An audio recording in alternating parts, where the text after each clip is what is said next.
நல்லதொரு வாய்ப்பு வழங்கிய திரு ஆதி பரஞ்சோதி இணை ஆணையர் இந்து சமய அறநிலையத்துறை திருநெல்வேலி, திரு மு ராஜேந்திரன் மண்டல தணிக்கை அலுவலர் இந்து சமய அறநிலையத்துறை, திரு தி சங்கர் தக்கார் உதவி ஆணையர், திருமதி ரோஷினி நிர்வாக அதிகாரி, திரு நா கண்ணன் ஆய்வாளர் இந்து சமய அறநிலையத்துறை திருநெல்வேலி மற்றும் திருநெல்வேலி நெல்லை பர்கோவில் பணியாளர்கள் அனைவருக்கும், இங்கு வந்திருக்கக்கூடிய அத்துணை அடியார் பெருமக்களுக்கும், கடைக்குறிச்சி மாணிக்கவாசகர் குழுவில் இருந்து வந்திருக்கக்கூடிய அத்துணை அடியார் பெருமக்களுக்கும் என்னுடைய முதற்கண் பணிவான நன்றியையும் அன்பையும் தெரிவித்துக் கொள்கிறேன். இன்று இந்த ஒரு பக்தி சொற்பொழிவில் நாம் ஒரு மணி நேரம் காண இருப்பது திருத்தொண்டர் புராணத்தில் மூவர் நாயன்மார்களை பற்றி நாம் பார்க்க இருக்கிறோம். சிவஞான சித்தியாரில் ஒரு அருமையான ஒரு பாடல், ஞான நூல்தனை ஓதல் ஓதுவித்தல் நட்பொருளை கேட்பித்தல் தான் கேட்டல் நன்றா ஈனமிலா பொருள் அதனை சிந்தித்தல் ஐந்தும் இறைவனடி அடைவிக்கும் எழில் ஞான பூஜை என்று சிவஞான சித்தியாரில் உள்ளது. 5 தொழில் இருக்குது. 5 தொழில் என்னவென்று பார்த்தால், ஞான நூல்தனை நாம் ஓத வேண்டும் அல்லது ஓதுவிக்க வேண்டும், அல்லது நட்பொருளை நாம் கேட்க வேண்டும், அதை பிறர் கேட்க அறிய செய்ய வேண்டும், அல்லது ஈனமில்லா பொருள் அதனை சிந்தித்தல், அதாவது எல்லாம் வல்ல இறைவனை எப்போதும் நாம் சிந்தித்து கொண்டிருப்பது. இந்த 5 தொழிலையும் நாம் செய்வது என்பது என்னவென்றால், இறைவன அடியை நாம் சேர்க்கக்கூடிய ஒரு அழகான ஞான பூஜை. நாம் இப்போது 1 மணி நேரம் எல்லாம் வல்ல இறைவனின் திருவருளால் அடியேன் ஓதுவித்தலும் அடியார்கள் அனைவரும் அதை கேட்டலுமான ஒரு ஞான வேள்வியில் நாம் இருக்கிறோம். இந்த ஞான வேள்வியில் நாம் இருப்பதால் எல்லாம் வல்ல இறைவனின் திருவடியை நாம் எளிதில் அடையலாம். இந்த நாயன்மார்களில் ஏற்கனவே அடியார் பெருமக்களுக்கு தெரிந்திருக்கும் திருவாரூரில் அடியார் பெருமக்கள் அனைவரும் தியாகேச பெருமான் கோவிலின் முன்பகுதியில் தேவாசிரிய மண்டபத்தில் குழுமியிருக்கிறார்கள். விரண்மிண்ட நாயனாரும் அங்கு இருக்கிறார். அங்கு சுந்தரர் வருகிறார். சுந்தரர் தியாகேச பெருமானின் அணுக்க தோழர். எனவே அவருடன் இயல்பாக பேசக்கூடிய ஒரு ஆற்றலை பெற்றிருந்தார். மேலும் இறைவனும் அவருக்காகவே தூது சென்றதும் நமக்கு தெரியும். அவ்வளவு ஒரு அணுக்கத்தோழர் சுந்தரர் வேகமாக வருகிறார். தியாகேச பெருமானை தரிசிப்பதற்காக வருகிறார். அங்கிருந்த அடியார் பெருமக்களை பார்க்காமல் நேரடியாக எல்லாம் வல்ல இறைவனை தரிசிக்கச் செல்கிறார். வெளியில் இருந்த அடியார் பெருமக்களும், குறிப்பாக விரண்மிண்ட நாயனார் இறைவனின் அணுக்கத்தோழராக இருந்தாலும் அவர் அடியாரை மதிக்காமல் சென்றது தவறான ஒன்று. எனவே சுந்தரர் புறகு அவருக்கு உதவி செய்யக்கூடிய ஈசனும் புறகு என்று அவர் புறகு என்று அறிவித்தார். இது எதற்காக என்றால், இந்த அடியார் பெருமக்களை பற்றி நாம் அனைவரும் அறிய வேண்டும் என்பதற்காகவே இறைவனுடைய அது திரு அருள் லீலை. அது சுந்தரர் பெருமான் உள்ளே ஈசனை தரிசித்துவிட்டு வெளியே வருகிறார். விரண்மிண்ட நாயனார் மற்ற அடியார்களை பார்க்கிறார். அவருக்கு தான் செய்த தவறு தெரிகிறது. அப்போது அவர் திருத்தொண்ட தொகையை அருள்கிறார். தில்லைவாழ் அந்தனர்தம் அடியார்க்கும் அடியேன் திருநீலகண்டத்து கொய்வனார்க்கடியேன் இல்லையே எண்ணாத இயற்பகைக்கும் அடியேன் என்று திருத்தொண்ட தொகையை அருள்கிறார். அந்த திருத்தொண்ட தொகை என்பது 63 நாயன்மார்களின் அவர்களுடைய வரலாற்றை ஒரே ஒரு வரியில் சொல்வது. தில்லைவாழ் அந்தணர்தம் அடியார்க்கும் அடியேன் திருநீலகண்டத்து குயவனார்க்கடியேன். அதில் திருநீலகண்டத்து குயவனாரை பற்றி எந்த ஒரு குறிப்பும் கிடையாது. ஆனால் திருநீலகண்டத்து குயவனார் ஒருவர் இருக்கிறார் என்பது மட்டுமே தான் அங்கு உள்ளது. அந்த திருத்தொண்ட தொகையை பாடி அருள்கிறார் சுந்தரர். அதன் பின்னர் நம்பியாண்டார் நம்பி வருகிறார். அவர் திருத்தொண்டர் அந்தாதி என்று பாடுகிறார். ஒவ்வொரு நாயன்மாருக்கும் சுந்தரர் ஒரே ஒரு வரியில் பாடல் எழுதியிருந்தார். ஆனால் திருத்தொண்டர் அந்தாதியில் ஒவ்வொருவருக்கும் ஒவ்வொரு பாடல். முதலில் ஒரு வரியாக இருந்தது. பின்னர் அடியார்களுடைய பெருமையை ஒரு பாடலில் தெரிவிக்கப்பட்டது.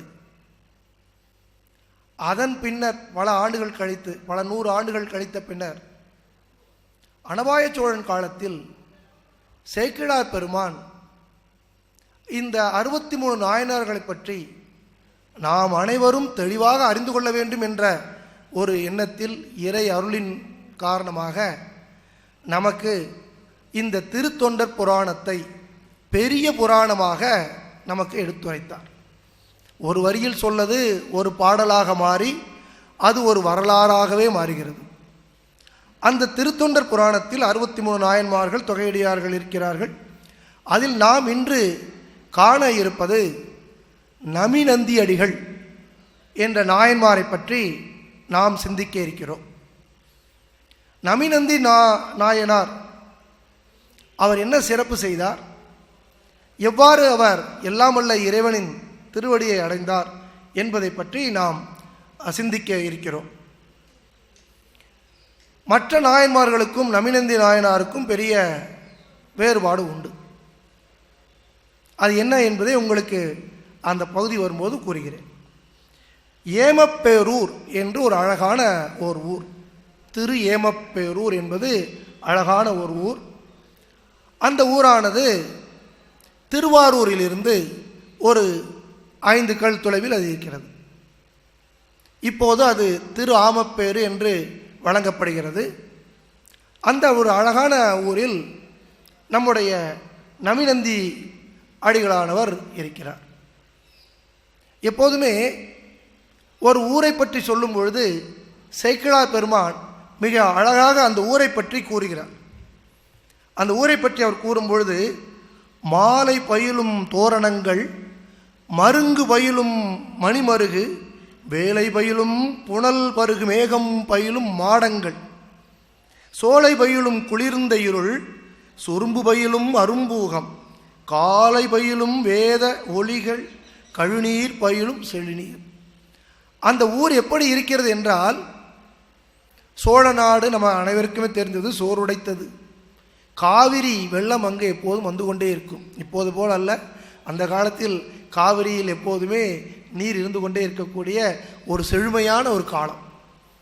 அந்த காலத்தில் ஏமப்பூரில் தோரணங்கள் எப்போதும் காணப்படுகிறது. வீதிகள் எல்லாம் மிக பரந்த வீதி.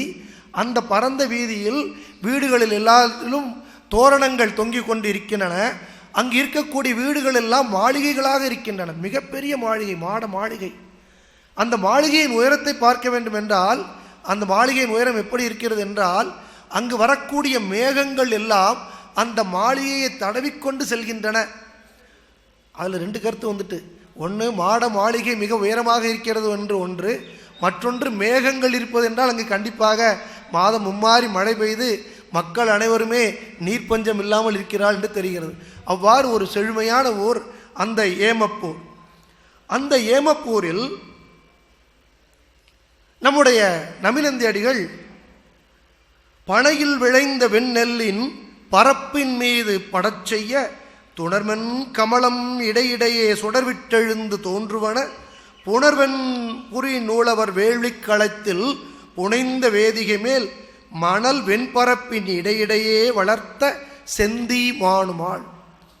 அதாவது அந்த ஊரில் மாட மாளிகைகள் இருக்குது, மேகங்கள்லாம் இருக்குது அப்படின்னு சொன்ன சேக்கிழார் அடுத்த பாடல் அவர் அருமையாக சொல்கிறாரு. அந்த ஊரில் வயல் விளைஞ்சு இருக்குது, நெல்லெல்லாம் நல்ல விளைஞ்சு இருக்குது, பார்க்கவே மிக அருமையாக இருக்கிறது. வெண்மையான நெல் அந்த வயல்வெளிகளில் காணப்படுகிறது. அந்த வயல்வெளிக்கு பக்கத்திலேயே சிறு சிறு குளங்கள் காணப்படுகிறது. அந்த குளத்தில் தாமரைப்பூ அழகாக பூத்திருக்கிறது. என்ன தாமரைன்னு பார்த்தீங்கன்னா செந்தாமரை, அழகான பூ. சேக்கிழார் கண்ணுக்கு அது எப்படி தெரியுதா? வேதியர்கள், அந்தணர்கள் அவர்கள் வேள்வித்தீயை வளர்ப்பார்கள். வேள்வித்தீயை வளர்ப்பதற்கு கீழே முதலில் ஆற்று மணலை இட்டு அதன் பின்னர் அதில் வேள்வித்தீயை வளர்ப்பார்கள். அந்த வேள்வித்தீயானது மிகச் சிகப்பாக எரிந்து கொண்டிருக்கும், வெள்ளை மணல். அதுபோல நம்முடைய ஏமப்பூரானது எப்படி இருக்கிறது என்றால் வெண்ணெல்லானது அங்கு காணப்படுகிறது. அந்த வெண்ணெல்லின் நடுவில் மிக அழகாக அந்த செந்தாமரை பூவானது காணப்படுகிறது. அதான் ஊரினுடைய வழமை. ஊர் வழமையாக இருந்தால் அந்த மக்களினுடைய எண்ணங்களும் மிக நன்றாகவே இருக்கும். எவ்வாறு செல்வம் இருக்கிறதோ அங்குதான் நல்ல மனம் இருக்கும். நல்ல மனம் இருக்கும் இடத்திற்கு செல்வமும் வந்துவிடும்.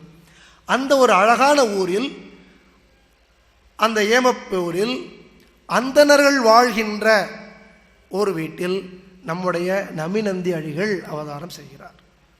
பெருமை விளங்கும் அப்பதியில் பேணும் நீற்று சைவநெறி ஒருமையை வழிவாள் அந்தணர்தம் ஓங்கு குளத்தினுள் வந்தார் இருமை உலகும் ஈசர் கழல் இறைஞ்சி ஏத்த பெற்ற தவத்த அருமை புரிவார் நமிநந்தி அடிகள் என்பனார். அதாவது பெருமை விளங்கக்கூடிய அந்த பதியில் திருநீற்று சைவ நெறியில் உதித்தார். அது திருநீற்று சைவ நெறி அப்படிங்கிறது மிகப்பெரிய ஒரு வார்த்தை, ரொம்ப எளிமையாக சொல்லிட்டார். மந்திரமாவது நீரு, வானவர் மேலது நீரு, சுந்தரமாவது நீரு, துதிக்கப்படுவது நீர், தந்திரமாவது நீரு, சமயத்தில் உள்ளது நீரு, செந்துவர் வாயுமை வங்கன் திரு ஆளவாயான் திருநீரே. மதுரையில் ஞானசம்பந்தர் நின்ற சீர் நெடுமாறனுக்காக, அவருக்கு வந்த அந்த சூளை நோயை போக்குவதற்காக இந்த அருமையான திருநீற்று பதிகம். அந்த திருநீற்றுக்கு என்றே பெருமை உள்ளது. திருநீர் என்பது ஒரு ரட்சை, நம்மை காக்கக்கூடிய ஒரு ரட்சை. நாம் எங்கும் செல்ல வேண்டும் என்றால் திருநீரை நெற்றி நிறைய விட்டுக்கொண்டு செல்லலாம். எந்த விதமான பயமும் நமக்கு தேவையில்லை. நம்முடன் ஈசன் நம்முடனே வருகிறான். அந்த திருநீற்று பெருமை, அந்த திருநீற்று பெருமைக்கு ஒரு சிறு கதையே உண்டு. ஒரு நாள் முனிவர், துர்வாச முனிவர் வந்து கொண்டிருக்கிறார், காட்டின் வழியாக வந்து கொண்டிருக்கிறார். அவ்வாறு காட்டின் வழியாக வந்து கொண்டிருக்கும் பொழுது ஒரு மிகப்பெரிய ஒரு கிணறு. அந்த கிணறு என்பது நரகத்தில் இருக்கக்கூடிய அனைவரும் அந்த கிணற்றில் இருக்கிறார். அது ஒரு நரக கிணறு. நரகம் என்பது எப்போதும் வெப்பமாகவும் சூடாகவும் இருந்து கொண்டிருக்கும். அங்கு பாவம் செய்த அந்த உயிரினங்களானது அதிக வெப்பத்தில் துன்புற்று சத்தம் போட்டு கொண்டிருக்கின்றன. ஒருவர் அங்கே எண்ணெயில் வறுத்துட்டு இருக்கிறாங்க, ஒருத்தர் அதிகமான வெப்பத்தில் வெப்பம் தாங்க முடியாமல் சத்தம் போட்டு கொண்டிருக்கிறார்கள். ஒரு கூச்சலும் குழப்புமாக அந்த நரக குழியானது காணப்படுகிறது.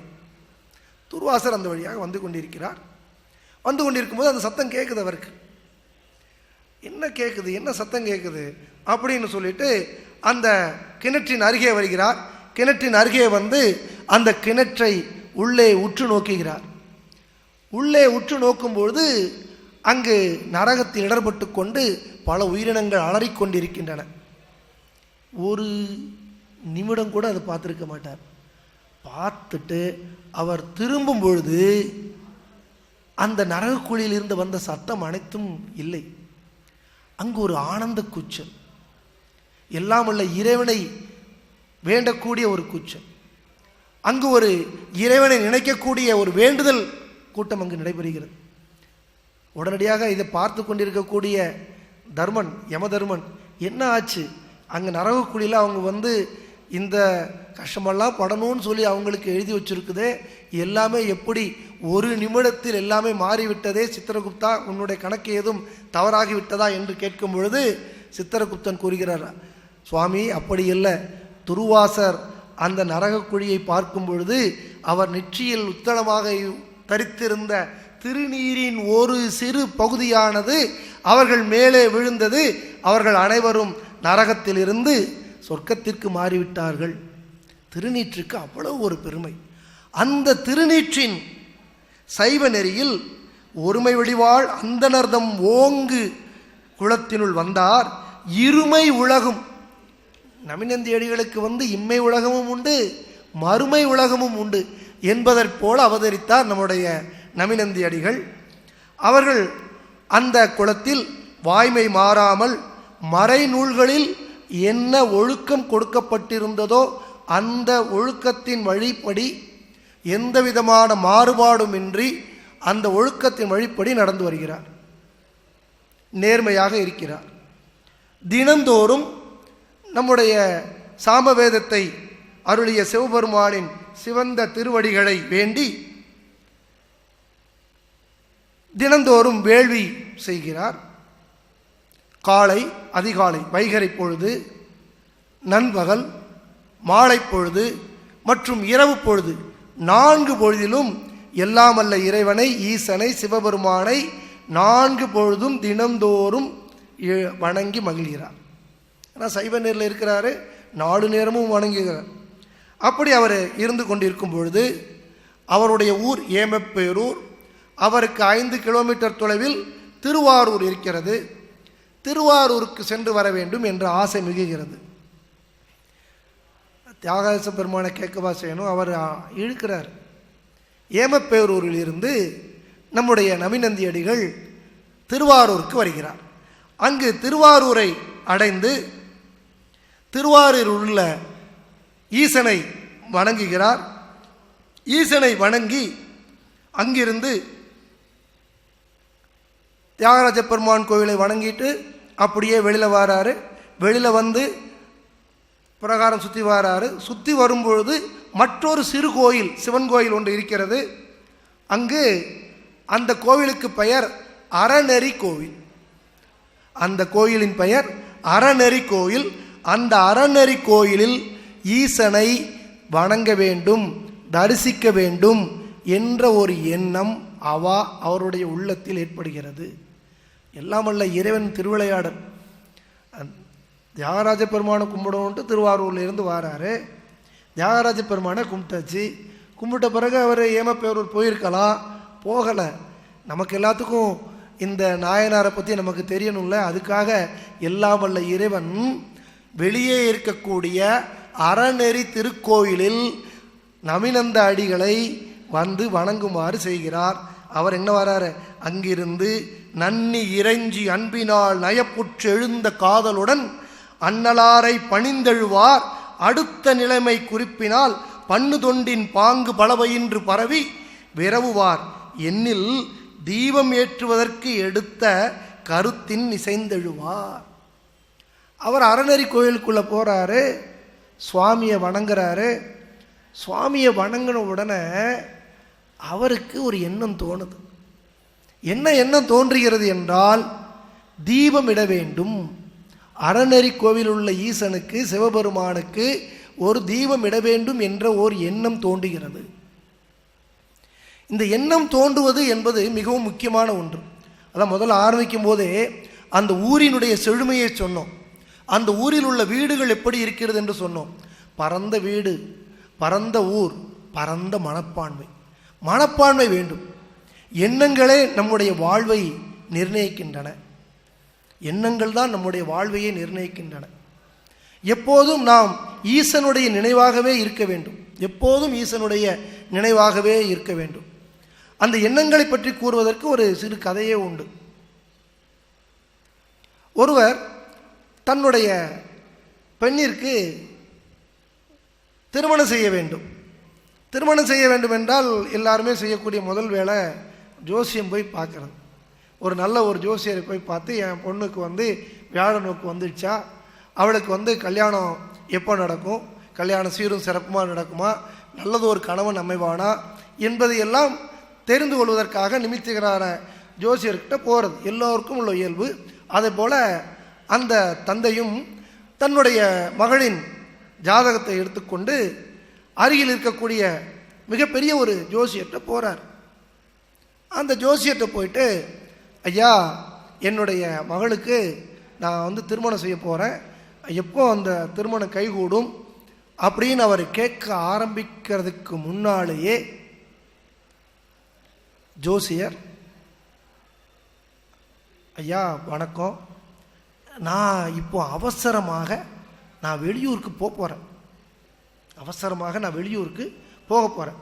நீங்கள் நாளைக்கு தயவு செய்து வந்தால் உங்களுக்கு நான் அந்த ஜோசியத்தை பார்த்து உங்களுக்கு கண்டிப்பாக சொல்கிறேன். உங்களுடைய மகள் திருமணம் எப்போது ஆகும், அதை பற்றி தகவல் எல்லாம் உங்களுக்கு நாளை நீங்கள் வந்தால் கண்டிப்பாக சொல்கிறேன். இப்போது நான் அவசர ஒரு காரியமாக நான் செல்ல வேண்டியது இருக்கிறது என்று அவர் கூறுகிறார். இந்த போனவருக்கு ஒன்றும் தெரியல. சரி ஐயா, அவர் ஏதோ அவசரத்துக்கு போகிறாரு, நம்ம அந்த நேரத்தில் தெரியாமல் வந்துட்டோம். சரி ஐயா, ரொம்ப நன்றி, நான் கண்டிப்பாக நான் நாளைக்கு வருகிறேன் என்று கூறிவிட்டு அவர் ஜோசியர் வீட்டில் இருந்து திரும்பி வரார். ஜோசியர் வீட்டில் அவர் பொண்ணு உள்ளே இருக்குது. அந்த பொண்ணு வெளியில் வர, அப்பா நீங்கள் இன்றைக்கி எங்கேயும் போகலை, இன்றைக்கி நீங்கள் வீட்டிலே தானே இருக்க போகிறீங்க, ஜோசியம் தானே பார்க்க போகிறேன்னு சொல்லிட்டு இருந்தீங்க, இப்போது நீங்கள் அப்படி இல்லாமல் அங்கே வந்திருக்கக்கூடிய அவருக்கு நீங்கள் அதை சொல்லாமல் நாளைக்கு வாங்கன்னு சொல்லிட்டீங்களே, அது மட்டும் இல்லாமல் நீங்கள் பெரும்பாலும் பொய்யே சொல்ல மாட்டீங்க, இன்றைக்கி அவசர ஒரு காரியமாக நான் வெளியூருக்கு செல்ல போகிறேன் அப்படின்னு நீங்கள் ஒரு பொய்யை வேற சொல்லிட்டீங்களே, என்ன ஆச்சு உங்களுக்கு? உங்களுக்கு அவர் பிடிக்காதா, தெரியாதா, என்ன காரணம்?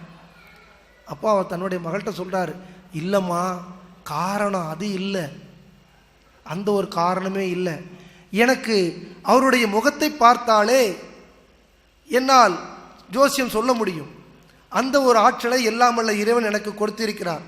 அவருடைய முகத்தை நான் பார்க்கும் பொழுது அவருடைய உயிர் காலம் இன்றோடு முடிவடைகிறது, நாளைக்கு அவர் இருக்கிறதே கொஞ்சம் கஷ்டம், இதை நான் எப்படி அவர்கிட்ட சொல்ல முடியும்? அவரும் கல்யாணத்துக்காக, தன்னுடைய மகளுடைய கல்யாணத்துக்காக இங்கே பார்க்க வந்திருக்கிறாரு. இந்த ஒரு நிகழ்ச்சியை என்னுடைய ஜோசியம் சொல்லும்போது இதை நான் அவர்கிட்ட கூற முடியுமா? என்னால் கூறதுக்கு எனக்கு மனசு வரலை, அதனால் இந்த ஒரு பொய்யை சொன்ன, பொய்மையும் வாய்மை இடத்து அப்படின்னு சொல்கிற மாதிரி இந்த ஒரு பொய்யை நான் கூறினேன் அப்படின்ட்டு அவர் சொல்கிறார். ஏன்னா அவருக்கும் மனசஞ்சலம். அதனால் அன்னைக்கு வேறு யாரெல்லாம் ஜோசியம் பார்க்க வராங்களோ அவங்க யாருக்குமே அவர் பார்க்கல. மனசு அவருக்கும் கஷ்டமாக இருக்குது, அந்த பொண்ணுக்கும் கஷ்டமாக இருக்குது. இது எல்லாம் இந்த ஜோசியம் பார்க்க வந்தவருக்கு தெரியாது. அவர் தன்னுடைய மகள் கல்யாணத்தை நினைத்து கொண்டிருக்கிறார். அவர் ஜோசியக்காரர் சொல்கிறாரு, ஜோசியக்காரரை பார்த்துட்டு வந்தாச்சு. அவர் அப்படியே வெளியில் வரார். வெளியில் வந்தாச்சு, தன்னுடைய வண்டியில் ஏறி அவர் வந்து கொண்டிருக்கிறார். சரியான மழை பெய்ய ஆரம்பிச்சிடுச்சு. சரி, மழைக்காக நாம் ஒதுங்கிக் கொள்வோம் அப்படின்னு சொல்லிட்டு தன்னுடைய வண்டியை ஒரு மரத்தின் கீழ் வைத்துவிட்டு பக்கத்தில் இருக்கக்கூடிய ஒரு பாழடைந்த மண்டபம் அதாங்க இருக்குது, அந்த இடத்துல போய் அவர் நிற்கிறார். அந்த பாழடைந்த மண்டபத்தில் போய் அவர் நிற்கிறாரு. அந்த பாழடைந்த மண்டபத்தில் ஒரு சிவலிங்கம் அந்த சுவரில் செஞ்சு வச்சிருக்கிறாங்க. அவர் அதை பார்க்குறார். அந்த சிவலிங்கத்தை பார்த்த உடனே அவர் எல்லாத்தையும் மறந்துடுறார். மறந்துட்டு, ஆகா எவ்வளோ அழகாக இருக்கிறாரு, லிங்கம் பார்ப்பதற்கே மிக அழகாக இருக்குதே, இது இந்த பாழடைஞ்ச மண்டபத்திலேயே போய் இருக்கணும், ஒரு அழகான கோயில் கட்டினா எப்படி இருக்கும், ஒரு அழகான ஒரு கோயிலை கட்டி இந்த சிவபெருமானை நம்ம அங்கே வச்சுட்டு அவருக்கு பல்வேறு விதமான பூஜைகள், பல்வேறு விதமான அபிஷேகங்கள் செஞ்சால் எவ்வளோ அழகாக இருக்கும். சந்தன அபிஷேகத்தில் நம்ம சுவாமி எவ்வளோ அழகாக இருப்பார். அவருக்கு பன்னீர் அபிஷேகம் செய்யும்போது எப்படி இருக்கும், திருநீற்று அபிஷேகம் செய்யும்போது பார்க்க கண்கொள்ளா காட்சியாக இருக்குமே, திருவிழாக்களை மிக அழகாக நடத்தலாமே, தேர் திருவிழாவை நம்ம நடத்தலாமே, ரிஷப வாகனத்தில் எல்லாம் வல்ல ஈசையை நாம் கொண்டு வரலாமே அப்படின்னு சொல்லிட்டு அந்த சிவபெருமானை பார்த்த உடனே அவருடைய உள்ளத்தில் இது அத்தனையுமே தோன்றுகிறது. அத்தனையும் அவருக்கு ஒன்றொன்றா படிப்படியாக வந்துக்கிட்டே இருக்குது. ஒரு 10 நிமிடம் ஆச்சுது. இதெல்லாம் பார்த்துட்டு இருக்கிறார். அவருக்கு வெளியில் மழை பெய்யுதே, நம்ம இங்கே இருக்கிறோமே, இங்கெல்லாம் மறந்து போச்சு, அவர் இருக்கிறது ஃபுல்லாக இதைத்தான் நினச்சிட்டு இருக்கிறார். ஒரு பெரிய ஒரு மின்னல், பெரிய மின்னல், அந்த மின்னலில் மிகப்பெரிய ஒரு வெளிச்சம் வருது. அந்த வெளிச்சத்தில் அவர் மேலே பார்க்குறாரு. மேலே ஒரு பெரிய ஒரு கருநாகம் படம் எடுத்து நின்றுட்டுருக்கார், தலைக்கு மேலே நின்றுட்டுருக்குது. எப்போதுமே தெரியும், மின்னலுடன் சேர்ந்து இடியும் சேர்ந்து தான் வருது. இவருக்கு அந்த மின்னல், அந்த கருநாகத்தை பார்த்தவுடன் கையும் ஓடலை காலும் ஓடலை, அப்படியே அந்த மழையில் வெளியில் வாராரு. வெளியில் வரும்போது அந்த இடியானது அந்த பாழடைந்த மண்டபத்தில் விழுகிறது, மண்டபம் இடிந்து விழுகிறது. அந்த மண்டபம் இடிந்து விடக்கூடிய நேரத்தில் அதில் இருந்து ஒரு கல் மட்டும் இவர் மேலே பட்டு ஒரு சிறு காயம். அந்த காயத்தோடு அவர் வீட்டுக்கு வந்துடுறாரு. வீட்டில் வந்து அவர் பொண்ணுகிட்ட வந்து, அம்மா இந்த மாதிரி நான் ஜோசியம் பார்க்க போனேன், அவர் வந்து நாளைக்கு வர சொல்லியிருக்கிறாரு, நம்ம நாளைக்கு காலையில் போய் பார்த்துட்டு எல்லாம் சொல்லிடுவேன் அப்படிங்கிறாரு. மறுநாள் காலையில் இவர் எந்திரிச்சு எல்லாம் வல்ல ஈசனையும் வணங்கிட்டு எங்கே போகிறாரு, ஜோசியரை பார்க்க போகிறாரு. அங்கே ஜோசியர் இருக்கிறாரு. இவரை பார்த்த உடனே அவருக்கு கையும் ஓடலை காலும் ஓடலை. நேற்று முழுக்க இவரை பார்த்து இவருக்காகவே நான் தூங்காமல் இருந்திருக்கேன், உயிரோடு இருப்பாரா இல்லையா அப்படின்னு எனக்கு தெரியாமல் இருந்தேனே. இப்படி இருக்கக்கூடிய சூழ்நிலை அவர் உயிரோடு வந்தபோது அவருக்கு மகிழ்ச்சி. உயிரோடு இருக்கிறது எல்லாத்துக்கும் மகிழ்ச்சி தானே. ஐயா நீங்கள் என்ன பண்ணீங்க, எப்படி அப்படின்னு கேட்குறேன். இவருக்கு ஒன்றும் புரியல. நான் என்ன பண்ணுன்னா ஒன்றுமே பண்ணலையா, நான் இங்கேருந்து போனேன், போகும்போது மழை பெஞ்சுது, மண்டபத்தில் இருந்தேன், மண்டபம் கீழே விழுந்துச்சு, வீட்டுக்கு போனேன், சாமி கும்பிட்டு சாப்பிட்டுட்டு தூங்கினா இன்றைக்கி காலையில் வந்துட்டேன், வேறு ஒன்றும் நான் செய்யலை. அவர் ஜாதகத்தை எடுத்து பார்க்குறாரு. ஜாதகத்தை எடுத்து பார்க்கும்பொழுது இவருடைய ஜாதகத்தில் இவர் ஒரு கோயிலை கட்ட வேண்டும், இவர் அதற்கு பூஜை செய்ய வேண்டும் எல்லாம் இருக்குது. இதை பூரா ஒரே நாள் அவர் செஞ்சிருக்கிறாரு. அவர் எப்படி செஞ்சார் அப்படின்னா, தன்னுடைய எண்ணத்தில் நினைத்தார். அந்த எண்ணத்திற்கு வந்து அவ்வளவு ஒரு பெரிய ஒரு ஆற்றல் உண்டு. எண்ணத்திற்கு அவ்வளவு பெரிய ஆற்றல் உண்டு. நம்ம வந்து அந்த ஆற்றலை எப்போதுமே பயன்படுத்தி கொள்ள வேண்டும். நம்ம சிவனடியார்கள் வந்து, சிவனடியார்கள் மட்டுமல்ல, மக்கள் எல்லோருமே நாம் எந்த ஒரு வேலையை செய்து கொண்டிருந்தாலும் அந்த வேலையை செய்து கொண்டிருக்கும் பொழுதே நாம் 5 எழுத்து மந்திரத்தை கூறிக்கொண்டே இருக்கலாம். சிவாய நமக என்றோ அல்ல நமச்சிவாய என்றோ கூறிக்கொண்டிருக்கலாம். 5 எழுத்து மந்திரம் சொல்வதற்கு என்னால் முடியாது, ரொம்ப பெரிய வார்த்தையாக இருக்குது, 5 எழுத்து இருக்குது, என்னால் முடியாது அப்படின்னா 2 எழுத்து சிவசிவா அப்படின்னா சொல்லலாம். 5க்கு 2 பழுதில்லை. எந்த வேலை செய்தாலும், வீட்டில் வந்து பெண்கள் இருக்கிறாங்க, அவங்க சமையல் செய்கிறான்னு வச்சுக்கிடலாம். சமையல் செய்யும்போது காய்கறி வெட்டி கொண்டிருக்கும் பொழுதே சிவ சிவ சிவ சிவ சிவ என்று சொல்லிக்கொண்டு அந்த பணியை செய்யலாம். அல்லது அலுவலகத்தில் நாம் ஏதோ ஒன்றை காப்பி எடுத்துக்கொண்டிருக்கிறோம், அந்த நேரத்திலும் நாம் ஈசனுடைய பெயரை நாம் செய்து கொண்டே சொல்லிக்கொண்டே இருக்கலாம். நாம் இவ்வாறு சொல்ல சொல்ல சொல்ல சொல்ல அந்த மந்திரமானது நம்முடைய மனதில் உருவேற்றப்படுகிறது. அப்படி உருவேற்றப்படும் பொழுது அந்த எண்ணமானது சிறந்த எண்ணமாக மாறுகிறது. அந்த சிறந்த எண்ணமானது நம்முடைய வாழ்க்கையே மாற்ற வல்லது. இப்போது நம்முடைய நபிநந்தி அடிகளுக்கு எண்ணம் எவ்வாறு மாறுபடுகிறது என்றால், அறநெறியில் இருக்கக்கூடிய இந்த சிவபெருமானிற்கு நாம் தீபமிட்டு வணங்க வேண்டும் என்று வருகிறது. சரி, தீபமிட்டு வணங்கணும்னு வந்தாச்சு. அவர் வந்து அறநெறியில் உள்ள சுவாமியை தரிசிக்கும் பொழுது கிட்டத்தட்ட மாலை 5 மணி 6 மணி 5 to 6 சுவாமியை கும்பிட்டுச்சாச்சு. இப்போ தீப விளக்கு ஏற்றணும். நல்லதை செய், நல்லதை இன்றே செய், நன்றே செய், அதையும் இன்றே செய். அவருக்கு எண்ணம் இன்றைக்கே செஞ்சிடணும் அப்படிங்கிற ஒரு எண்ணம். அப்போ இன்றைக்கே செய்யணும் அப்படின்னா அதற்கு விளக்கு வேண்டும், விளக்குக்கு திரி வேண்டும், முக்கியமாக எண்ணெய் வேண்டும். அந்த காலத்துலேயும் எண்ணெய் விலை ரொம்ப அதிகமாக இருந்திருக்கும்னு நினைக்கிறேன். இப்போ என்ன பண்ணுறாரு, அகல் விளக்கு கோவிலில் இருக்கிறது, திரி நாம் பார்த்து கொள்ளலாம், ஓரளவு ஏற்றுக்கொள்ளலாம். எண்ணெய் வேண்டுமே. சரி, எண்ணெய் எடுக்கணும் அப்படின்னா அவர் வீட்டில் போய் எண்ணெய் எடுத்துகிட்டு வரணும். வீட்டுக்கு போகணும் அப்படின்னா ஏமப்பூர் என்பது கிட்டத்தட்ட ஒரு 5 கிலோமீட்டர் இருக்கிறது. இப்போ அந்த 5 கிலோமீட்டர் சென்று அந்த எண்ணெயை எடுத்து வர்றதுக்குள் இரவாகிவிடும். அப்போ தீபம் போடுவதற்கான வாய்ப்பு சற்று குறைவு. அப்போ நம்ம அங்கே போக முடியாது. நம்ம என்ன பண்ணிடுவோம், இங்கேயே நம்ம வந்து எண்ணெயை வாங்கி நம்ம தீபத்தை போட்டுடலான்னு ஒரு நல்லது ஒரு முடிவுக்கு வரார். நல்லது ஒரு முடிவு. இப்போ எண்ணெயை வாங்கணும். எண்ணெய் எங்கே போய் வாங்கிறது, கடையில் போய் வாங்கணும். அவர் கையில் காசு கொண்டு வரல, கடைக்காரன் வந்து கடன் தரமாட்டான். அப்போ என்ன பண்ண முடியாது, கடையில் வாங்க முடியாது. அந்த காலத்தில் வந்து வீடுகளில் வந்து தானம் கேட்டால் தானம் கொடுப்பார்கள். இந்த காலம் மாதிரி கிடையாது. இப்போ நம்ம தண்ணி கேட்டாலே தண்ணி கொடுக்கறதுக்கு கஷ்டமாக இருக்குது. தண்ணி 1 லிட்டர் 15 ரூபா, பாட்டிலில் வாங்கினீங்கன்னா 15 ரூபா.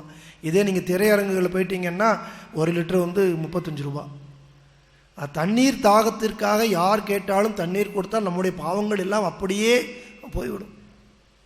ஆனால் இப்போ தண்ணீரே நம்ம என்ன பண்ணிட்டோம், விலைக்கு விற்கிற அளவுக்கு வந்துட்டோம். வாய்ப்பு இருக்கும் பொழுது அடியார் பெருமக்கள் வந்து தாகம் எடுப்பவர்களுக்கு தண்ணீர் சாந்தி கொடுங்க. இப்போ இவர் என்ன பண்ணுறாரு, பக்கத்தில் இருக்கக்கூடிய ஏமப்பேரூர்லேருந்து வந்திருக்கிறாரு. திருவாரூரில் அறநெறி கோவிலுக்கு அருகில் இருக்கக்கூடிய ஒரு வீட்டுக்கு போகிறாரு. அந்த வீட்டில் போய் வணக்கம் சொல்லி, ஐயா நான் ஏமப்பேரூர்லேருந்து வாரேன், அறநெறி கோவிலில் உள்ள ஈசனுக்கு தீப விளக்கு ஏற்ற வேண்டும் என்று அடியேன் ஆசைப்படுகிறேன். நான் அவருக்கு ஒரு தீபம் போட வேணும், கொஞ்சம் எனக்கு எண்ணெய் தந்து உதவினீங்க அப்படின்னா உங்களுக்கு எல்லாம் அல்ல இறைவன் எல்லா நலத்தையும் கொடுப்பான் அப்படின்னு சொல்லிட்டு அவரை சொல்கிறார். எண்ணெய் வேணும்னு கேட்குறார். நம்ம போய் கேட்கக்கூடிய ஆள் ரொம்ப நல்ல ஆளாக இருக்கணும். சில நேரங்கள் இந்த கும்பாபிஷேகம் பிறகு கோவிலில் வரக்கூடிய திருவிழாக்களுக்கு நம்ம என்ன பண்ணுவோம், பலர்கிட்ட போய் பொருள் உதவியும் நிதி உதவியும் வாங்குவோம். சில பெரிய பணக்காரர்கள் இருக்காங்க, அவங்களே என்ன பண்ணுவாங்க அப்படின்னா, மிகப்பெரிய பணக்காரர்கள் அவர்களே அந்த விழாவை நடத்த முடியும். அந்த அளவுக்கு பணம் இருந்தாலும் அவர்கள் பொதுமக்களிடம் வருவாங்க. ஏன் வருவாங்க அப்படின்னு கேட்டாச்சுன்னா, ₹1 நம்ம கொடுத்தா கூட அந்த பங்கிற்கு ஏற்ற ஒரு புண்ணியம் நமக்கு கிடைக்கும். ஊரில் உள்ள அனைவருமே புண்ணியம் பெற வேண்டும் என்று பொருளை வாங்கி செய்யக்கூடியது. இப்போ இதை மாதிரி இப்போ இவருக்கு ஒரு வாய்ப்பு கிடச்சிருக்குது. என்ன வேணும் அப்படின்னு போய் கேட்குறாரு. ஆனால் கேட்ட இடம்தான் கொஞ்சம் மாறிப்போச்சு.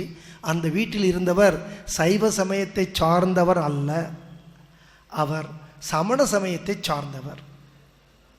சமண சமயத்திற்கும் சைவ சமயத்திற்கும் அந்த காலத்தில் மிகப்பெரிய ஒரு சண்டை நடந்து கொண்டிருக்கு. என்ன காரணம் அப்படின்னா, சமண சமயத்தை பொறுத்த அளவுக்கு அங்கு கடவுள் இல்லை, நாம் எந்த வினையை செய்கிறோமோ அந்த வினைக்கான பலனை நாம் கண்டிப்பாக பெறுவோம் அப்படிங்கிறது சமண சமயத்தினுடைய கருத்து. நம்முடைய சைவ சமயத்தின் கருத்தானது வினையை செய்வதற்கு உள்ள பலனை அந்த உயிரானது பெறும், அதன் பலனை ஊட்டுவது எல்லாம் அல்ல இறைவன் ஈசன். ஈசன் தான் நினைக்கணும்.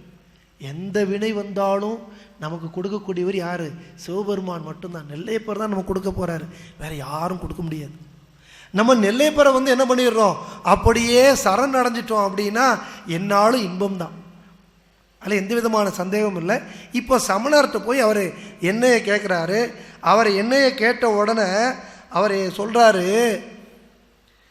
கையில் விலங்கு கனலுடையார் தமக்கு விளக்கு மிகை காணும், நெய் இங்கில்லை, விளக்கு எரிப்பீராகில் நீரை முகந்தெரித்தல் செய்யும் என்று திருத்தொண்டருக்கு உரைத்தார். ஐயா, நீங்கள் கேட்டிருக்கிய, நீ உங்கள் சாமின்னு சொல்லி கும்பிடுறீங்கல்ல, சிவபெருமானை கும்பிடுறீங்கல்ல. ஆமாம், நான் சிவபெருமானை கும்பிடுறேன். உங்கள் சிவபெருமான் கையில் என்ன வச்சுருக்கிறாரு? ஒரு கையில் அவர் கனல் வச்சிருக்கிறாரு, மழு வச்சிருக்கிறாரு, மான் வச்சிருக்கிறாரு. கையில் கனல் வச்சிருக்காருல, அவர் கையிலேயே தீபம் இருக்க, அவர் கையிலேயே தீபம் இருக்க, அவருக்கு எதுக்கு தீபம்? நீ விவரம் தெரியாமல் ஏன்ட்ட என்னைய வேற கேட்டுட்டு இருக்க. போ போ, உங்கள் சாமிட்டே கனல் இருக்குது, அங்கே போ. அப்படியே உனக்கு தீபம் போட வேண்டும் என்ற ஆசை இருந்தால், நெய் இங்கில்லை, கையில் விளக்கு கனலுடையார், கையில் விளக்கு கனல் வச்சிருக்காரு, நெய் இங்கு இல்லை, நெய் இல்லைன்னு சொல்லிட்டு விட்டுருக்கலாம். இப்போ அடுத்த வீட்டில் போய் பாரு அப்படின்னு சொல்லியிருக்கலாம். இல்லை, அங்கே அடுத்த வார்த்தையை அவர் போடுறாரு, நெய் இங்கு இல்லை, விளக்கு எரிப்பீராகில் நீரை முகந்து எரித்தல் செய்யும். நீ விளக்கு போடணும் நினைக்கிற, விளக்கு போடணும்னு நினச்சேன்னா நீ என்ன பண்ணு, பக்கத்தில் அந்த குளம் ஒன்று இருக்குல்ல, அந்த குளத்துக்கு போ, அங்கே நீர் இருக்குது, அந்த நீரை எடுத்து விளக்கில் ஊற்றி நீ என்ன பண்ணு, விளக்க எரி. நமக்கு ஒன்றும் சொல்லாமல் இருந்தால் கூட மனசு கஷ்டப்படாது. நம்முடைய ஈசனையும் சொல்லி அதுக்கு அடுத்தது ஒரு கிண்டலாக ஒரு வார்த்தையும் சொல்கிறாரு. பார்த்தீங்களா, உனக்கு தீபம் போடணும்னு ஒரு ஆசையாக இருந்துச்சுன்னா என்ன பண்ணு, ஆமாம், குளத்தில் உள்ள நீரை எடுத்து, நீரானது நெருப்பை அணைக்கக்கூடிய ஒன்று, நீரானது நெருப்பை அணைக்கக்கூடிய ஒன்று, அந்த நீரை எடுத்து நெருப்பை நீ கொண்டு வா அப்படின்னு அவர் சொல்கிறாரு. இவருக்கு என்ன செய்ய வேண்டும் என்றே தெரியவில்லை. அவர் என்ன பண்ணுறாரு, அருகர் மதியாதுரைத்த உரை ஆற்றாராகி, அவர் மதியாமல் சொன்ன அந்த உரையை தாங்கவே முடியலை இவரால். கண்ணீர் வந்துடுச்சு. கண்ணீர் வந்துட்டு, முருகு விரியும் மலர் கொன்றை முடியார் கோயில் முன்னெய்தி உருகும் அன்பர் பணிந்து விழ. அப்படியே கோயிலுக்கு வாராரு, அவர் வீட்டில இருந்து வாராரு, நேர கொன்றை மலர் சூடிய ஈசனை பார்த்து அப்படியே விழுறார். விழுந்துட்டு கையை ரெண்டும் கூப்பிக்கிட்டு, சுவாமி என்ன தப்பு பண்ணனா, இப்படி ஒரு சூழலில் கொண்டு என்னை விட்டுட்டீங்களே. உருகும் அன்பர் பணிந்து விழ அப்படியே உருகி அழுது கீழே விழுறாரு. கீழே விழும்போது ஈசனை பற்றி தெரியும், எப்போதும் அவர் கருணை கடல். அவருடைய அன்பர்களுக்கு ஏதேனும் ஒரு துயர் இருந்தால் அந்த துயரை வராமல் செய்யக்கூடியவர் எல்லாம் அல்ல ஈசன். அங்கே அசரீரியாக வரார். ஈசன் என்ன பண்ணுறாரு, அசரீரியாக வானத்தில் இருந்து மேலே இருந்து ஒரு குரல் கேட்கிறது, வந்த கவலை மாற்றும், வந்த கவலை மாற்றும். யா நீ கவலைப்படாத, உனக்கு என்ன கவலை இருக்குது, பயப்படாத, வந்த கவலை மாற்றும். இனி மாறா விளக்கு பணிமாற. மாறா விளக்குனா அணையா விளக்கு. அந்த விளக்கு அணையவே அணையாது. நீ தீபம் போடணும்னு நினைக்கிற, நீ சாதாரண விளக்குன்னு நினைக்கிற, அப்படி கவலைப்படாத. உனக்கு நான் என்ன பண்ணுறேன், மாறா விளக்கு, அந்த விளக்கு அணையா விளக்கு உனக்கு இது பண்ணுறேன். இனி மாறா விளக்கு பணிமாற இந்த மருங்கில் குளத்து நீர் முகந்து கொடு வந்து ஏற்றும் என. இந்த குளம் இருக்குது பார்த்தீங்களா, இந்த குளத்தில் நீர் இருக்குது. அந்த குளத்தில் உள்ள நீரை கொண்டு வந்து அந்த விளக்கில் ஊற்றி நீ எரிச்ச அப்படின்னா உன்னுடைய விளக்கானது, அந்த தீபமானது எப்போதும் எரிந்து கொண்டே இருக்கும், அது அணையா விளக்காக இருந்து கொண்டு இருக்கும் அப்படின்னு சொல்லிட்டு, அந்தி மதியம் அணிந்த பிரான் அருளால் எழுந்த மொழிகேளா சிந்தை மகிழ்ந்து நமினந்தி அடிகள் செய்வது அறிந்திரார். இந்த குரலை கேட்ட உடனே அவர் கையும் ஓடலை காலும் ஓடலை, மகிழ்ச்சி, அப்படி ஒரு மகிழ்ச்சி. இப்படி ஒரு வாய்ப்பு யாருக்கு கிடைக்கும், எவ்வளோ ஒரு பெரிய வாய்ப்பு. இனிமேலாம் அவர் நீர் எடுத்துகிட்டு வரணும், நீர் எரியுமா எரியாதா. நம்ம இப்போ அறிவியல்லாம் நிறையா படிச்சுட்டோம். இந்த அறிவியல் படித்த பிறகு நமக்கு ஆராய்ஞ்சு பார்க்குறோம், பகுத்தறிவு அப்படின்னு நம்ம சொல்லிக்கிறோம். பகுத்தறிவுன்னு சொல்கிறது கரெக்டு தான். நீரானது கண்டிப்பாக நம்ம எல்லாத்துக்குமே தெரியும், நெருப்பை அணைச்சிரும். அந்த நீர் என்பது அறிவியல் படி வேதியியல் படி பார்த்தா ஹைட்ரஜனும் ஆக்சிஜனும் சேர்ந்தது. ரெண்டு வாயு, ஒன்று ஹைட்ரஜன் இன்னொன்று ஆக்சிஜன். இந்த ஹைட்ரஜன் அப்படிங்கிறது மிக எளிதில் தீப்பிடிக்கக்கூடியது. ஹைட்ரஜன் அப்படிங்கிறது மிக எளிதில் தீப்பிடிக்கக்கூடியது. ஹைட்ரஜன் அங்கே ஒன்று இங்கே வச்சுருந்தா போதும், தீ அங்கே இருந்தாலும் இங்கே பிடிக்க ஆரம்பிச்சோம். அவ்வளோ வேகமாக தீ பிடிக்கக்கூடியது ஹைட்ரஜன். ஆக்சிஜனை பற்றி தெரியும் உங்கள் எல்லாத்துக்குமே.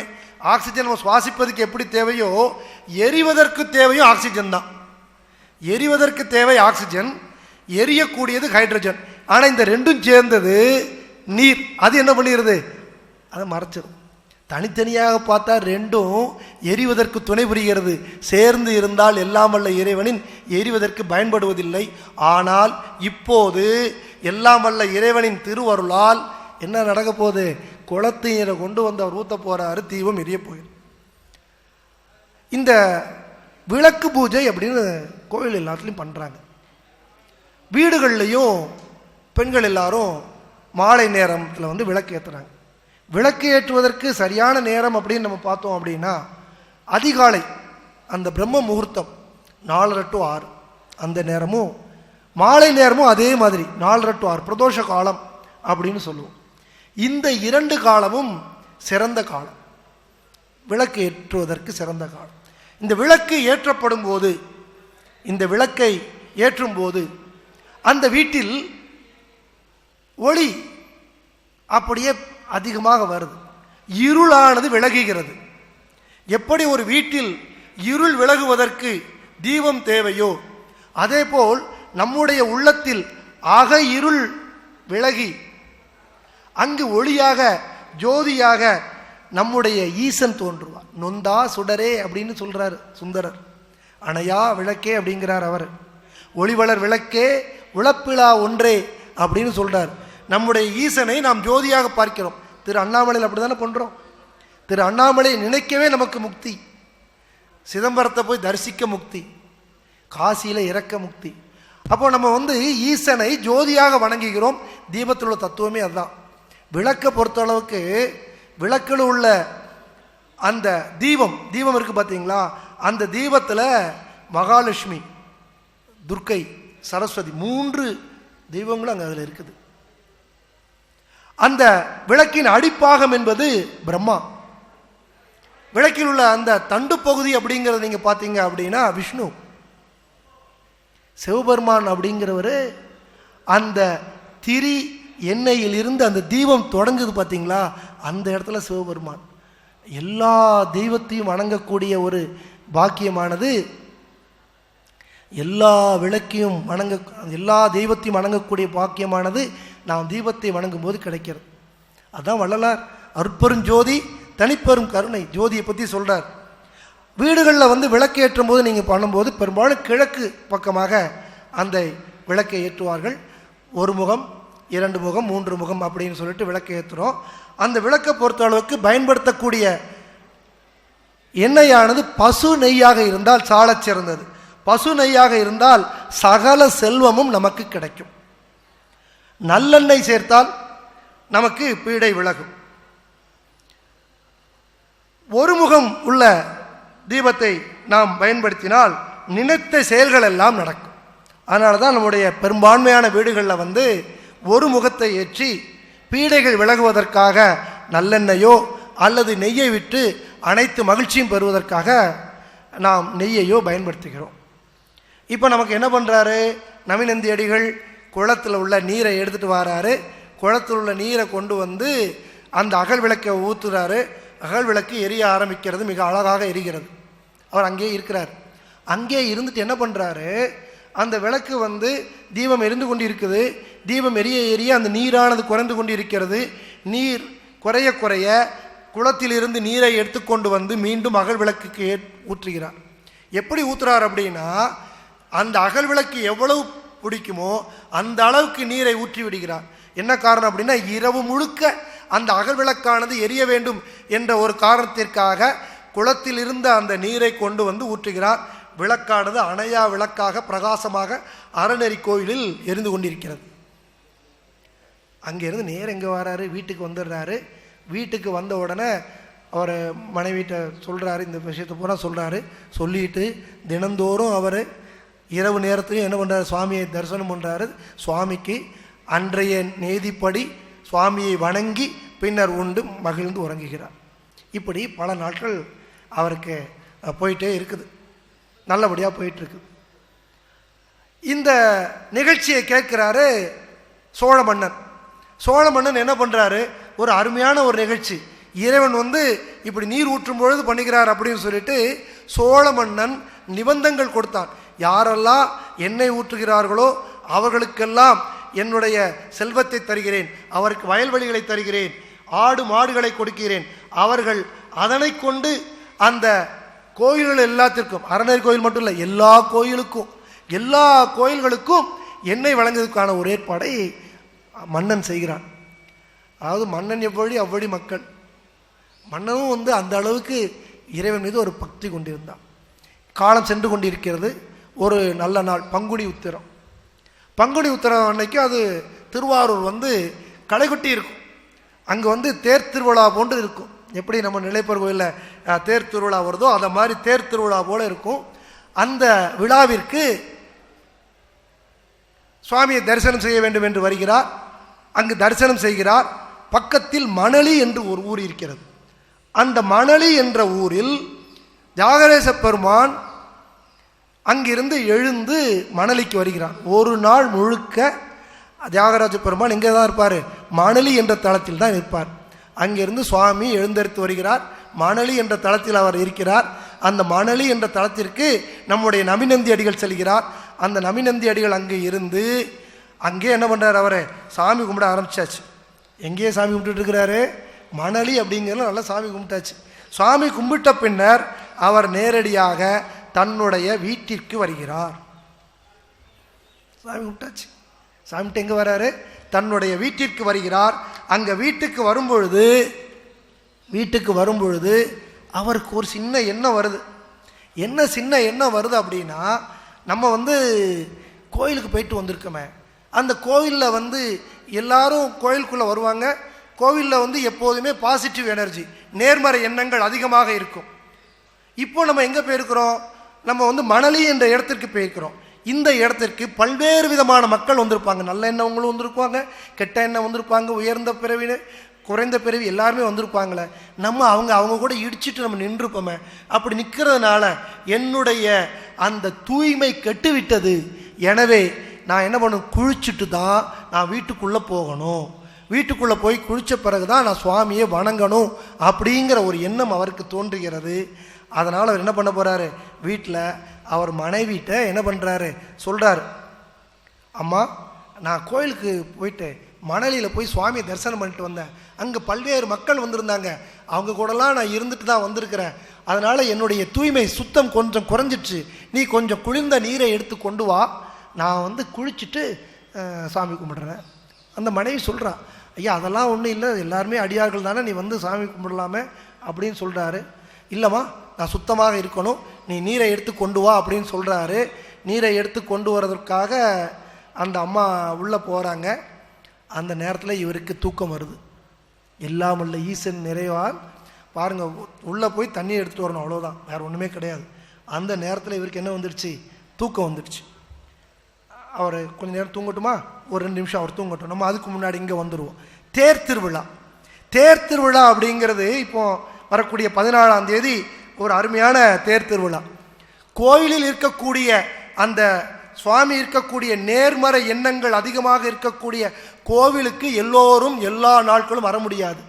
முதியவர்களால், உடல் நலம் இல்லாதவர்களால், மாற்றுத்திறனாளிகளால் எல்லாம் வல்ல ஈசனை கோவிலில் தரிசிக்க முடியாது என்ற ஒரு காரணத்திற்காகத்தான் கோயிலில் இருந்து சுவாமியானவர் வெளியே வருகிறார்.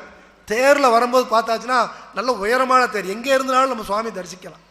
அதுதான் தேர் திருவிழாவாக வச்சுருக்கிறாங்க. தேர் திருவிழாவில் பார்த்தீங்க அப்படின்னா மக்கள் கூட்டம் எக்கச்சக்கம் இருக்கும். எல்லா மக்களும் வேண்டிக்கிட்டு இருப்பாங்க சுவாமியை பார்த்து, சுவாமி எனக்கு இது வேணும் அது வேணும். ஒருத்தர் கூட அடுத்தவங்க நல்லா இருக்க வேண்டாம் அப்படின்னு நினைக்கவே மாட்டேன், எல்லாரும் வேணும்னு கேட்பாங்க. சுவாமிகிட்ட வேண்டும் என்று தான் கேட்பார்களே ஒழிய கொடுக்க வேண்டாம் என்ற எண்ணம் யாருக்குமே இருக்காது. அந்த நேரத்தில் எப்படி ஒரு கோயிலில் இருக்கக்கூடிய அந்த நேர்மறை எண்ணம் ஊர் முழுக்க வந்துவிடும். ஊர் முழுக்க அந்த நேர்மறை எண்ணம் இருப்பதால் தேர் திருவிழா அன்று நாம் அனைவருமே தேர் திருவிழாவை கண்டு கழிக்க வேண்டும்.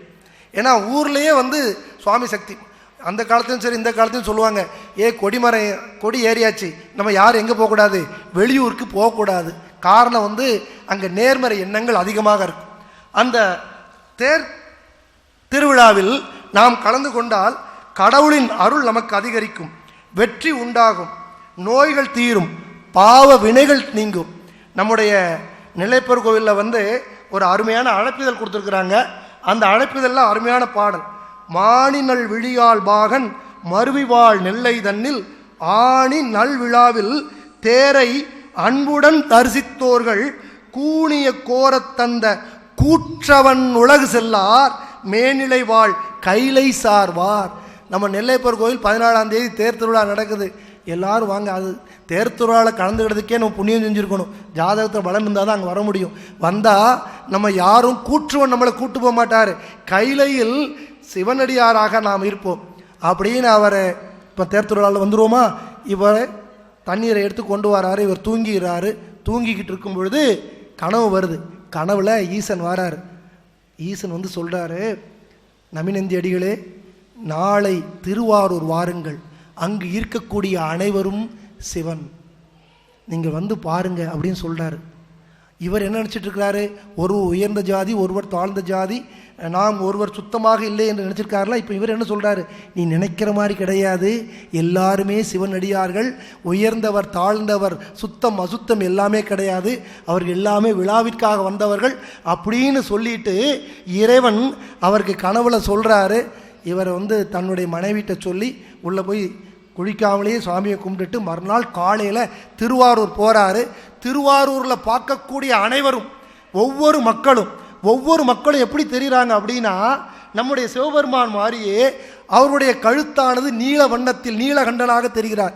ஒவ்வொருத்தர் தலையிலையும் ஜடாமுடி, ஒவ்வொருத்தர் தலையிலையும் கங்கை, எல்லாருமே சிவ அம்சமாக சிவனாகவே தோன்றுகிறார். இவருக்கு என்ன செய்யணும்னே தெரியல. சிவபெருமான் நம்ம முன்னாடி வந்தால் என்ன பண்ணுவோம், அதே தான். நமிநந்தி அடிகள் அப்படியே கையை குவிக்கிறார், அவருடைய காலில் விழுகிறார். அதன் பின்பு எழுந்து பார்த்தால் எல்லாருமே திருவாரூர் வாசிகள். அப்போ எல்லாம் வல்ல இறைவனை நாம் தீபமிட்டு வழங்கினால் ஈசன் நமக்குடைய அருள் கிடைக்கிறது. ஈசனுடைய அருள் கிடைக்க வேண்டும் என்றால் நாம் ஈசனை எப்போதும் நினைத்து கொண்டிருக்க வேண்டும். இத்துடன் கணம்புள்ள நாயனார் அவர் தீபத்திற்காக புல்லை எரித்து அவர் எல்லாம் வல்ல ஈசனை திருவருளை பெற்றார். அதேபோல் கலியநாயனார் தீபம் ஏற்றுவதற்கு எண்ணெய் கிடைப்பாதால், நெய் ஏதும் கிடைக்காததினால் அவர் தன்னுடைய இரத்தத்தையே கொடுத்து எல்லாம் வல்ல ஈசனிற்கு தீபம் ஏற்றுவேன் என்று எண்ணி தன்னுடைய இரத்தத்தை கொடுக்க வரும்பொழுது எல்லாம் வல்ல ஈசன் அவருக்கு தன்னுடைய அருட்கொடையை கொடுத்து சிவலோக பதவியை அவருக்கு கொடுத்தார். இந்த ஒரு நல்லதொரு பாக்கியத்தை வழங்கிய திரு நெல்லையப்பர் கோவில் அறக்குழுவிற்கும் வந்திருந்து கேட்ட அனைத்து அடியார் பெருமக்களுக்கும் நன்றியை கூறி விடைபெறுகிறேன். நன்றி, வணக்கம். திருச்சிற்றம்பலம். ஹரஹர நம பார்வதீபதையே மகாதேவா. திருச்சிற்றம்பலம். இதுவரை கல்லடைக்குறிச்சி திலகர் வித்யாலயா மேல்நிலைப் பள்ளியினுடைய தலைமை ஆசிரியர் பண்டார சிவன் அவர்கள் இதுவரை பக்தி சொற்பொழிவு நடத்தினார்கள். அவர்களுக்கு திருக்கோயிலின் சார்பில் இப்போது சிறப்பு செய்யப்படுகின்றது. திருக்கோயில் சார்பிலே பொன்னாடை போர்த்தப்படுகிறது. போர்த்துபவர் நல்லாசிரியர் கவிஞர் முனைவர் கோ கணபதீஸ்வரன் அவர்கள். கல்லடைக்குறிச்சி மாணிக்கவாசர் வழிபாட்டுக்குழு சார்பாக பொன்னாடை. தொடர்ந்து உள்ளூர் செய்திகளை உங்களுக்கு தொடர்ந்து வழங்க எங்கள் சேனலை சப்ஸ்கிரைப் செய்யுங்கள்.